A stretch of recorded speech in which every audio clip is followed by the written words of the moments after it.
नालियों के साथ बोतल बीनता था, मैं चाय बेचता था। हमने तो आज तक कभी चाय बेचते हुए देखा ना है। वो सपने देखे होंगे इन्होंने चाय बेचने वाले। अगर पूरे नेशनल इंटरनेशनल की एक सूची बनाई जाए ना प्रधानमंत्रियों की, सबसे बड़े झूठे और मक्कार प्रधानमंत्री का नाम आएगा तो नरेंद्र मोदी जी का आएगा।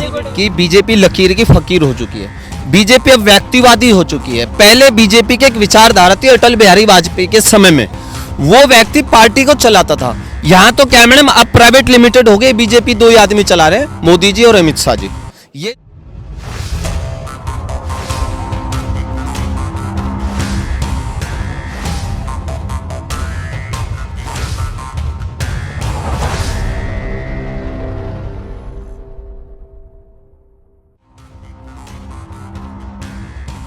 मैंने रोजगार से मैंने एक गरीबाई देखी थी। मैंने नालियों के साथ बोतल बीनता था, मैं चाय बेचता था। हमने तो आज तक कभी चाय बेचते हुए देखा ना है। वो सपने देखे होंगे इन्होंने चाय बेचने वाले। इन्होंने जनता को दिखा दिया कि मैं चाय बेचने वाला हूँ। मुझे लग रहा है मोदी जी तुम सोते सोते सपने में तो नहीं देखते मैं चाय बेच रहा हूँ। एक बार हमारे गाँव के ने देखा कि सपने में खाट उठा के हमारे पोखर के किनारे पे लेके जा रहा था वो, और वही बात गाँव में चिल्ला दी खाट लेके चले गए हम। बिल्कुल झूठ बोल रहे हैं मोदी जी। नहीं चाय बेची उन्होंने ट्रेन में और ना ही उन्होंने पढ़ाई की। अच्छा जितने चलिए अगर वो कह भी रहे हैं कि मैं चाय बेच रहा हूँ, कहते हैं भाषण में जब मैं छोटा था, जब मैं गरीब था, चाय बेचता था। अरे भाई अब क्या कर रहे हो? जब छोटे थे जब चाय बेचते थे, आज प्रधानमंत्री हो तो देश बेच रहे हो। क्या बड़ी बात है इसमें? मोदी जी ये बात बोलते हैं सर, मोदी जी ये बात बोलते हैं। मैं ये पूछना चाहता हूँ जितने इनके सांसद हैं, मंत्री हैं, जितने इनके पास कौन सी डिग्री है ये बता दीजिए। इन एमपी जो बनाए हैं इनने, मोदी जी ने ये पूछी आपके पास डिग्री है सांसद बनने के लिए? ताज बदल दो। पर अगर कोई राजनीतिक पार्टी डिग्री मांगती है तो उस पे केस होता है या कुछ होता है, तो आज जनता मांग रही है उनकी डिग्री। देखिए मेरी बात सुनिए। डिग्री तो उन्होंने डाली हुई है बच्चे को। एक मिनट मैम, आप बहुत समझदार हैं, पत्रकार भी हैं आप। 1993 में कब आया था? 1993 में कंप्यूटर आया था। और आप डिग्री कब की दिखा रहे हैं? 1978 की। तो प्रिंट वाला कागज भी नहीं होता था उस टाइम पे। मेरी भी जन्म पत्री बनी थी तो हाथ से लिखी हुई बनी थी। सही बात है। तो कहाँ तक झूठ बोलेंगे आप? अगर पूरे नेशनल इंटरनेशनल की एक सूची बनाई जाए ना प्रधानमंत्रियों की, सबसे बड़े झूठे और मक्कार प्रधानमंत्री का नाम आएगा तो नरेंद्र मोदी जी का आएगा।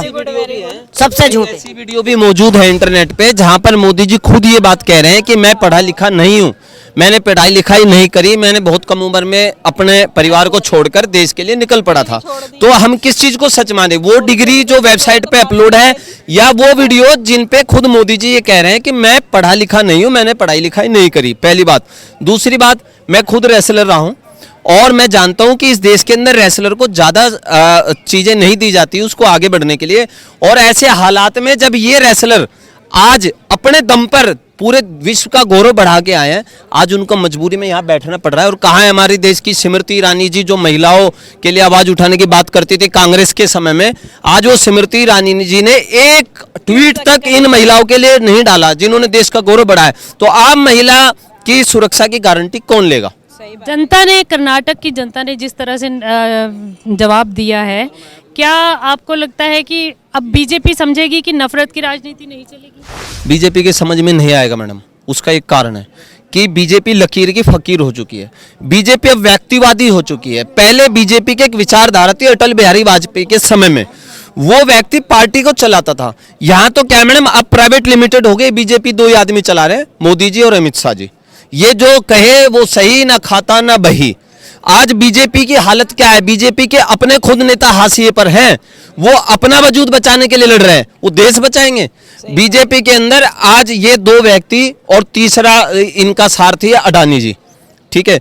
आज एक उद्योगपति को इतना कुछ दिया जा रहा है, एक चाय बेचने वाला, अगर ये गरीब लोग होते, इन्होंने गरीबों का दर्द देखा होता था। मुझे आज भी याद है कि जब मोदी जी तो कहते हैं वो चाय बेच के यहाँ तक आए। मैं बताता हूँ मैडम जी, मोदी जी प्रधानमंत्री बनने से पहले 3 बार मुख्यमंत्री बने, और जिस कांग्रेस को आज गाली बकते उसी कांग्रेस के राज के अंदर अगर इनकी बात सच है, मैं कहता हूँ चाय बेचते बेचते आप प्रधानमंत्री बने। ये लोकतंत्र को किसने बचा के रखा?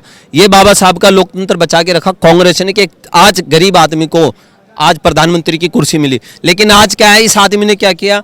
देखिए, जो इसके विरोध में उसकी सरकारी कोठी खाली, जो इसके विरोध में वो जेल में, जो इसके विरोध में वो मर रहा है, माफिया बता के मार दो, सरकारी बंगले छीन लो, झूठे मुकदमे लगा दो।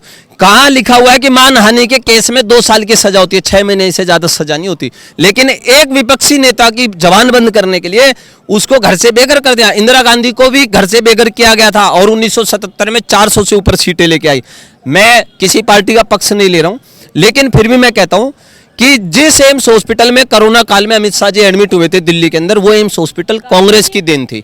मुझे ये बताया इन्होंने कितने एम्स हॉस्पिटल बनाए, कितने कॉलेज दिए, कितनी यूनिवर्सिटी दी। जब इनके पास कुछ देने के लिए नहीं होता, बताने के लिए नहीं होता, तो इनके पास एक जवाब होता है, ये भगवान का नाम लेते हैं, नारा लगाते हैं। राम मंदिर का ताला सबसे पहले राजीव गांधी ने खोला था। आप इतिहास पढ़िए, आप इतिहास पढ़ के बात करिए, बगैर इतिहास पढ़े बात करते हैं। इनके कार्यकाल में क्या हो रहा है? इनके कार्यकाल में तो उल्टा हिंदू बेरोजगार हो रहे हैं। इनके कार्यकाल में तो हिंदुओं की शिक्षा खत्म हो रही है। इनके कार्य, ये हिंदू नहीं है क्या? ये जो पहलवान बैठे हुए हैं, अगर आप धर्म की बात करते हैं, आपके किसान हिंदू नहीं थे क्या? जब किसान आंदोलन में बैठे उनको बता दिया आंदोलनजीवी, फिर बता दिया आतंकवादी, फिर उनसे माफी मांग ली। आज ये खिलाड़ी धरने बैठे, इनको भी आंदोलनजीवी बता रहा जा रहा है। कभी कह रहे एक स्टेट के, कभी कह रहे एक धर्म के, कभी कह रहे एक जाति के, एक परिवार के हैं। और इन्हीं में से एक लड़की को मोदी जी ने बोला था इंटरव्यू में, ये मेरे परिवार की है। आज कोई केंद्रीय मंत्री इनके लिए ना ट्वीट कर रहा है, ना इनसे मिलने का समय है। जब बाबा रामदेव कांग्रेस के खिलाफ धरने पे बैठे थे, तो यही बीजेपी थी जो कांग्रेस को रोज सलाह देती थी कि आपके किसी केंद्रीय मंत्री को मिलना चाहिए। आज जब बीजेपी पे वही चीज पड़ी है, तो बीजेपी इन्हीं को दोषी बताती है। जो आवाज उठाएगा वही दोषी है। ये तो एक तरीके से लोकतंत्र की हत्या है। देखिए, कोई बड़ी बात नहीं है। आपने कहा कि प्रधानमंत्री जी ने यहाँ की बेटी को भी अपने परिवार का बता दिया, कोई उनके लिए बड़ी बात नहीं है। वो जिस राज्य में भी सभा करते हैं, कोई रैली करते हैं ना, बड़े गर्व से कहते हैं, भाई इस देश से मेरा बहुत पुराना राज्य से नाता रहा है। मुझे डर है इस बात का कि खुदा ना खास्ता अगर कभी किन्नरों की कोई सभा हुई और वहाँ गलती से ना कह बैठे कि मैं इसी समुदाय से हूँ, तो गड़बड़ हो जाएगी। तो मैं ये सलाह देना चाहता हूँ मोदी जी को, मोदी जी इतना ओवर कॉन्फिडेंस में मत जाया कीजिए। कहाँ आप अपना संपर्क बता देते हो। गलती से अगर कह बैठे कि मैं इसी समुदाय से हूँ, तो फिर तो मामला गड़बड़ हो जाएगा। तो देखिए, जिसके ना बहन ना बेटी, तो उसको क्या दर्द होगा। अगर मुझे भूख लगी है ना मैडम, तो आपकी भूख का एहसास होगा मुझे। अगर मैं भूखा रहा हूँ, अगर मेरे दर्द पेट में होगा ना, तो मुझे सामने वाले का एहसास होगा, हाँ कि उसके भी पेट में दर्द हो रहा होगा।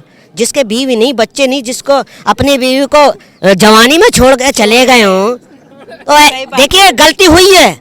मगर 2024 में मेरे युवा, मेरे देश की जनता जो है ना, वो बहुत भोली है, आएगी लौट कर। क्योंकि हमने देश जो घर नहीं चला सकता, वो देश क्या चलाएगा। उसके हाथ में जिम्मेदारी दे दी। तो मैं अपनी जनता से यही अपील करूंगा कि अपने बच्चों को ना एक रोटी जरूर कम खाएं, मगर जरूर पढ़ाएं। पता क्यों? क्योंकि मोदी जैसे और अमित शाह जैसे के कहने में बेकायदे में नहीं आएंगे।